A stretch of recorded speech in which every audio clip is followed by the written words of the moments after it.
One of the most frequently asked questions about the Eclipse Rovers is, how much runtime do they have? Well, that question is hard to decisively answer because it depends on what kind of surface you're running on. Are you running on flat surfaces, or are you running on pipes or cables? Is there any incline? Are there obstacles that make it necessary for you to run the steering servo? And how much weight are you hauling? At what speed are you hauling that weight? And how much do you have to vary the speed while you are hauling? If runtime is important to you, the wisest thing to do is to test your equipment in the environment that you're going to be operating in and in the way you're going to be operating it. That way you can ensure that you don't run out of power right in the middle of something important. One of the most impactful runtime considerations is the batteries.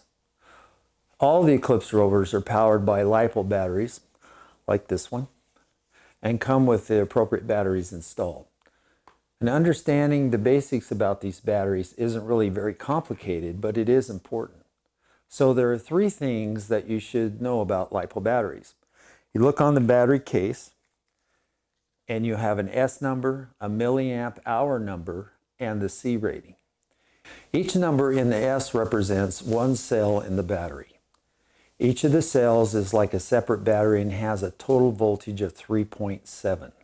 So a 2S battery has two cells. So you have a total of 7.4 volts. So a 3S battery has a total of 3 cells, or 11.1 volts. Two batteries can be ran in parallel to give the larger number of S rating. In other words, more voltage.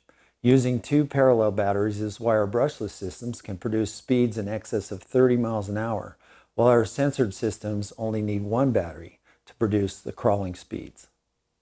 The milliamp hour number indicates how much storage the battery has. So the larger the number, the more runtime it will provide. It's like how much gas you have in your tank.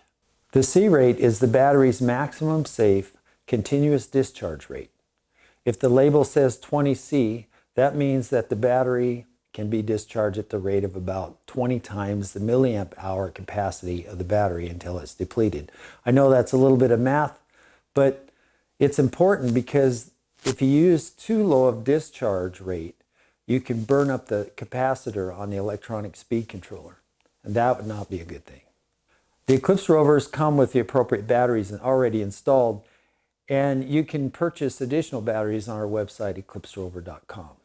But I recommend that you invest in a safety bag to charge your batteries in, and one of our voltage checkers so you know the status of your batteries. With the goal of providing you with some runtime parameters, we used our roller table to test each model with a variety of weights and speeds.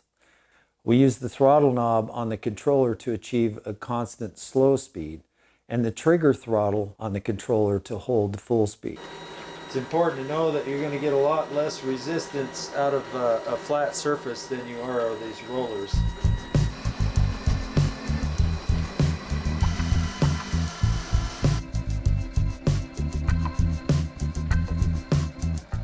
I hope that you find the results both insightful and helpful.